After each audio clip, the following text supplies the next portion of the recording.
법학 박사 손수호 변호사님 오셨습니다. 어서 오십시오. 안녕하세요. 네. 오늘 부정선거 얘기한다고요? 그렇습니다. 헌법재판소 탄핵심판 도중에도 여러 차례 부정선거가 언급됐죠. 네. 대통령이 선관위를 확인하기 위해서 비상계엄을 선포했다고도 했고 또한 선관위의 병력을 투입하도록 직접 지시했다고 인정도 했습니다. 변호사들도 여러 차례 부정선거 언급을 했죠. 예, 제가 아주 아무것도 모르는 사람처럼 질문을 드려볼게요. 네. 네, 감사합니다. 실제로 아무것도 모를 수도 있습니다. 여론조사를 믿는 사람들이 여론조사 같은 걸 보면 좀 있어요. 그렇습니다. 생각보다 많아요. 네. 그리고 부정선거 의혹을 반박을 하면 욕도 많이 먹어요. 저도 그동안 협박도 많이 받고 그랬는데 하지만 여러 차례 소송이 제기됐음에도 불구하고 네. 부정선거를 인정한 판결은 단 한 건도 없습니다. 네. 그리고요. 사진 한번 보시죠. 네. 지난 대선 당시에 이런 얘기 있었습니다. 윤석열도 사전투표 하겠습니다. 네. 걱정하지 마시고 사전투표 해주십시오. 저기 나오네요. 네네. 네. 윤 대통령이 직접 한 말이고요. 네. 그리고 국민의힘 자료도 한번 보시죠. 윤석열 후보의 당시 홍보 자료인데요. 저 오른쪽 보면은 선관위 해킹으로 득표수 조작 불가능. 네. 투표함이나 개수기 조작 가능? 불가능. 네. 사전투표함 바꿔치기 가능? 불가능. 저기 다 있네요. 네, 이미 다 조사를 해놨어요, 정확하게. 네. 그리고 조금 전 보신 사진은요. 당시 선대위원장이었는데 권영세 의원이잖아요. 네. 네, 지금 비대위원장이기도 합니다, 네. 국민의힘에. 자, 오늘 부정선거 의혹 진실인지 오해인지 망상인지 따져보겠습니다. 알겠습니다. 자, 첫 번째 의혹은 뭡니까? 네, 사실 부정선거 의혹이 이번이 처음은 아닙니다. 그리고 맥락이 좀 다양한데요. 김어준 씨도 예전에 K값 거론하면서 부정선거 주장했습니다. 영화까지 만들었어요. 하지만 잘못을 인정하고 주장을 철회했죠. 그래서 지금 논란이 되고 있는 거는 2020년 21대 총선 이후에 민경욱 전 의원 등이 제기한 그 의혹인데요. 먼저 전자개표기 의혹부터 보겠습니다. 그러니까 개표기를 해킹하거나 조작한다 얘기죠? 그렇습니다. 나는 A 후보한테 투표했는데 개표 과정에서 전자개표기가 네. B 후보에게 투표한 걸로 인식하게 만든다 이거거든요. 네. 그래서 자동개표 하지 말자. 부정확하다. 수개표로 돌아가자. 가능성 있는 얘기예요, 이 의혹이? 없습니다. 없어요? 왜냐하면 우리나라에는요. 전자개표기가 없어요. 없어요? 사용하지 않습니다. 수개표를 지금도 하고 있어요. 네. 그러니까 전자개표기 의혹은 애초에 존재할 수 없는 겁니다. 근데 왜 이런 의혹이 생겨요?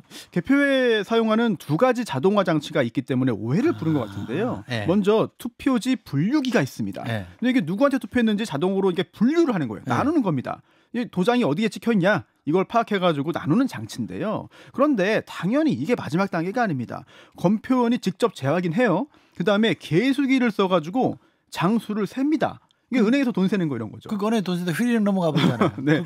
그러면 약간의 네. 뭐 가능성이 있잖아요. 그렇죠. 그런데 굉장히 느리게 넘어갑니다. 그래요? 이 검표원이 육안으로 직접 눈으로 한 장씩 확인할 수 있는 속도로 넘어가거든요. 사실상 사람이 세는 것과 다를 게 없어요. 그리고 이것도 끝이 아니에요. 장수를 센 다음에 사람이 직접 확인하고 선관위 위원이 검수한 다음에 위원장이 결과를 공표하는데요. 네. 그런데 소장님이 가장 잘 아시겠습니다만 모든 과정에서 각 정당의 참관인들이 아주 눈을 부릅뜨고 꼼꼼히 확인을 합니다. 있죠. 그렇습니다. 그럼 네. 가능성이 없는 거네요, 이 의혹은. 네, 실제로 장치가 도입된 지 22년이 지났는데 그동안 장치 관련된 모든 소송에서 문제 없다는 결론이 나왔어요. 그러면 선관위 컴퓨터 해킹은 어떤 거예요? 네. 제대로 개표했더라도 선관위 컴퓨터가 해킹되면 결과 바뀌는 거 아니냐. 그렇죠. 네. 이런 의혹 제기할 수 있죠. 하지만 개표장에서 이용되는 컴퓨터는 네트워크에 연결되어 있지 않습니다. 그러니 외부에서 침입을 해서 연결을 해서 해킹할 수 없다는 거죠. 네. 그러면 또 이런 의혹도 제기할 수 있어요. 아니 컴퓨터를 만들 때 또는 만들어진 컴퓨터를 납품할 때 또는 배달할 때 설치할 때 프로그램 심어놓을 수 있지 않냐. 그런 의혹도 있지만 사실 한참 후에 선거 상황을 미리 예상해서 컴퓨터를 만든다? 뭐 공장 관계자를 포섭한다? 또는 배송 기사를 포섭한다? 그리고 오랜 기간 동안 많은 사람의 비밀을 유지한다? 상식적으로 불가능하죠. 그리고 무엇보다도요. 실제 득표수와 다른 숫자가 갑자기 딱 나오면 각 당의 참관인들이 이거를 모를 수가 없습니다. 알겠습니다. 2020년이었던 것 같은데요. 네. 벤자민 윌커슨이라는 반도체 전문가가 투표지 분류기를 원격 조정할 수 있다 이런 말을 한 적이 있잖아요. 맞습니다. 이건 뭐예요? 네네. 투표지 분류기를 분해해봤더니 네. 이게 필요 이상의 기능을 갖추고 있는 것으로 보인다. 그래서 뭐 또 프로그램을 수정할 수 있을 것 같다. 그런 가능성이 있다. 이렇게 말을 한 건데요. 네. 취재진이 찾아가서 어떤 부분에서 이런 원격 조정 가능성을 언급한 건지 물어봤더니 네. 답변을 거부했어요. 아, 그래요? 네. 그리고 그 후에 재판에서도 여러 차례 이 언론 이 보도가 이제 인용됐는데 법원이 전문가한테 맡겨서 기술적으로 분석을 해보자. 그러니까 감정료를 납부해라라고 했는데 이 부정선거를 주장한 측에서 감정료를 납부하지 않아서 감정이 진행되지 못했습니다. 그리고 그 후에 이 투표지 분류기의 기능이나 작동 원리를 확인하기 위한 각종 증거 신청 역시 하지 않았거든요. 기회가 있었는데 포기했다는 거네요. 그렇습니다. 다음 뭐요군요. 숫자 관련된 의혹인데요. 네. 이거 굉장히 재밌습니다. 네. 21대 총선 당시에 민주당 후보의 사전투표 득표율이 본투표 득표율보다 10% 이상 높았다. 이걸 보면 사전투표 조작을 알 수 있다. 근데 한 사람이 두 번 하는 게 아니라 아예 사람이 다른데 그럼 다를 수 있잖아요. 당연히 그렇습니다. 네. 이게 부정선거의 증거가 되려면 사전투표를 한 사람과 본투표를 한 사람 사이에 이게 다 성향이 동일해야 돼요. 그런데 사실 그렇지 않잖아요. 그럼요. 뭐 직장과의 거리, 뭐 출근 여부, 또 외지 거주 여부 등등 다 차이가 있습니다. 게다가 당시 보수 성향 유권자들 사이에서는요, 사전 투표는 조작될 위험이 있으니까 선거 당일에 투표해야 된다, 이런 주장이 퍼져 있었어요. 그렇기 때문에 득표율 차이가 더 날 수밖에 없었던 것이죠. 게다가 당시 미래통합당 후보 중에서 사전 투표에서 더 득표율이 높은 경우들도 꽤 있었습니다. 그럼 뭐 결국 그 논리에 비춰보면 그 사람은 빼고 조작됐다는 거 아니에요? 그렇습니다. 이게 말이 안 되는 거죠. 네. 자, 숫자 관련된 다른 또 흥미로운 의혹들이 있습니다.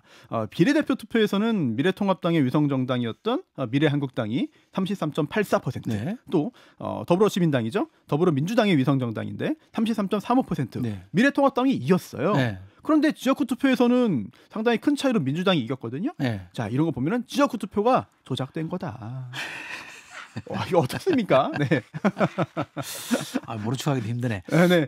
사실 정당이 많았잖아요. 당시 많죠. 네. 네. 보수 성향 정당을 보더라도 우리공화당, 한국경제당, 친박신당 있고 국민의당도 여기로 이제 범보수로 볼 수 있고 네. 합하면 42.05%거든요. 네. 진보는 민생당, 열린민주당, 정의당, 민중당 이거 다 합하면 52.2%. 네. 차이가 더 벌어집니다. 네. 지역구 투표에서는 사표 방지 심리가 있기 때문에 주요 정당 이제 민주당, 미래통합당을 찍더라도 비례에서는 다른 정당의 표준의 경우가 꽤 그렇죠. 있잖아요. 그렇죠. 네. 이런 성향이 진보 쪽에 좀 더 많았던 것이지 이게 부정선거의 그 근거가 될 수는 없는 거죠.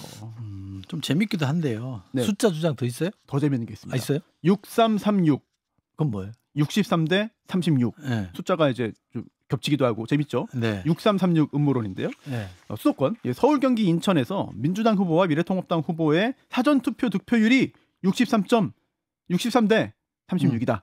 똑같다. 이건데요. 근데 이것도 말이 안 됩니다. 왜냐하면 당시에 많은 정당이 있었잖아요. 후보들도 많고. 그런데 그거 다 제외하고 더불어민주당과 미래통합당 후보의 득표율만 따로 떼가지고 그 비율을 계산해 보면 이게 나온다라는 건데요. 이게 별로 의미가 없습니다. 왜냐하면 실제 득표율과 따져봐도 이게 도대체 무슨 의미인지 모르겠고, 또한 서울, 경기, 인천 지역구가 총 121곳인데요. 네. 당연히 각 지역구마다 득표율이 다 달라요. 네. 그걸 모았더니 6336이다? 이게 무슨 의미인지 잘 모르겠습니다. 또 있어요? 많은데 그중에서 하나만 좀 짧게 보고 그래요? 넘어갈게요. 예, 대단히 많습니다. 지금도 새로 나올 수도 있어요. 서로 다른 선거구의 후보자 관외 사전투표 득표수가 똑같은 경우가 있다. 이게 어떻게 이럴 수가 있느냐. 부정선거다. 이런 의혹인데요. 사실 솔깃할 수 있어요. 어떻게 똑같아? 조작하다가 겹친 거 아니야? 하지만 이게 그렇게 낮은 확률이 아닙니다. 당시에 이제 지역구가 253곳인데요. 네. 후보별로 관외 사전투표 득표수는 1000표에서 5000표 사이였습니다. 네. 그리고 그중에서 우연히 숫자 같은 경우가 발생할 수 있는 것이죠. 한번 좀 예를 들고 한번 비교를 해보죠. 두 사람이 있어요. 네. 우연히 이 두 사람의 생일이 같을 확률, 저와 소장님의 생일이 같을 확률 어떻게 됩니까? 그걸 확률을 낼 수 있어요? 네. 361 곱하기 제가 수포자라 잘 몰라요. 361 곱하기 365분의 1 곱하기 365분의 1. 네. 그렇잖아요. 생일은 365분의 1이니까. 그렇군요. 네네네. 그러네. 굉장히 낮죠, 이렇게 보면. 그렇죠. 네. 하지만 놀랍게도 네. 56명이 있다고 가정해 보고요. 네. 이러면 그중에 생일이 같은 사람이 있을 확률이 놀랍게도 99% 이상입니다. 아, 그래요? 네. 그렇다면 조금 전에 말씀드린 이 관외 사전투표 득표수가 똑같은 경우 충분히 생길 수 있는 거죠. 야, 그러네. 참. 자, 숫자에 대한 의혹은 재밌게 정리해 주셨고 또 네. 있습니까? 이제 좀 더 많은 분들이 좀 다른 얘기? 강한 의혹을 갖고 있는 요건 더 강한 거예요? 게 있습니다. 바로 형상기억 종이 음모론인데요. 형상기억 종이? 그렇습니다. 네. 이 투표용지를 저거군요. 네네 네. 접어서 투표함에 넣는데 나중에 개표 끝나고 묶어놓은 걸 보니까 지금 화면 나오죠? 아니 저거 너무 빳빳한 거 아니냐? 아니 저거 애초에 접지도 않았고 실제로 투표에 쓴 거 아니지 않느냐? 누군가 나중에 뭉텅이로 도장 찍어서 넣은 거 아니냐? 이런 의혹입니다. 저거 잘 안 접히긴 해요. 제가 실제로 가서 투표해서. 네. 왜냐하면 긴 거는 접어서 넣어야 되는데 그냥 꽉 접지는 않잖아요. 대충 그렇죠. 예. 드리뭉술 접어서 넣는데 그런 경우도 있죠. 네. 근데 여기다 선관위 설명이 있을 거 아니에요. 이 선관위 설명이 약간 좀 의혹을 증폭시킨 측면이 있습니다. 그래요? 왜냐하면 투표용지는 인주 번짐과 종이 걸림을 막기 위해 원 상태로 회복하는 기능이 적용된 특수 재질의 종이를 사용한다. 이러다 보니까 아니 세상에 형상기억 합금도 아니고 형상기억 종이가 어디 있냐. 부정선거 들통나니까 말도 안 되는 변명하고 있다. 이런 지적이 나온 건데요. 하지만 이것도 법정까지 갔습니다. 법정에서 따져봤어요? 그렇습니다. 그런데요. 당시 재판 과정에서 민경욱 전 의원 측이 추천한 전문가가 있는데요. 감정 결과를 내놨거든요. 위조나 조작의 흔적을 찾을 수 없다. 이게 그냥 육안으로 볼 때는 빳빳해 보이고 접은 적 없어 보이지만 현미경으로 보고 돋보기로 보니까 접히는 적이 보였다는 거예요. 그리고 접히는 적이 없는 경우도 있습니다. 그런데 이게 조작의 근거가 아니라 조금 전 소장님 말씀하신 대로 아예 안 접고 넣을 수 있다는 거죠. 즉 종이가 짧은 경우에는 그냥 넣을 수 있고 또는 긴 경우에도 이게 끝부분만 딱 손으로 맞잡고 확 접진 않은 거예요. 왜냐 인주가 묻을까 봐. 그렇습니다. 그 걱정돼가지고 둥글게 이제 말아가지고 이렇게 넣었다. 그런 경우가 있다라고 법원이 판단을 한 건데요. 하지만 판결문을 제대로 보지 않고 계속 의혹을 제기하는 게 문제인 거고요. 그리고 이보다 더 큰 화제가 됐던 게 있습니다. 바로 일장기 투표지. 그건 뭐예요? 이건 화면 있습니까? 네. 저렇게 흰 용지에 일장기처럼 빨갛게 가운데 저렇게 도장이 찍혀 있다. 저게 무슨 투표관리관 도장이냐 이런 건데요. 투표용지 하단에 부정투표를 막기 위해서 투표관리인의 확인 도장을 찍도록 되어 있잖아요. 그런데 민경욱 전 의원 선거구에서 294장의 투표용지에 저렇게 확인 도장이 제대로 찍혀 있지 않고 뭔가 뭉개져서 그냥 일장기처럼 된 게 발견됐다. 이게 가짜 투표용지가 섞여 들어간 증거다. 이런 주장이죠. 그나저나 왜 저렇게 된 거예요? 저게 사실 좀 이상하긴 하잖아요. 저게 왜 저렇게 됐는지를 밝혀내야만 합니다. 그리고 밝혀냈습니다. 냈어요? 네. 투표관리관이 찍는 도장에는요. 잉크가 도장 안에 들어 있습니다. 이걸 이제 만년 도장이라고 부르죠.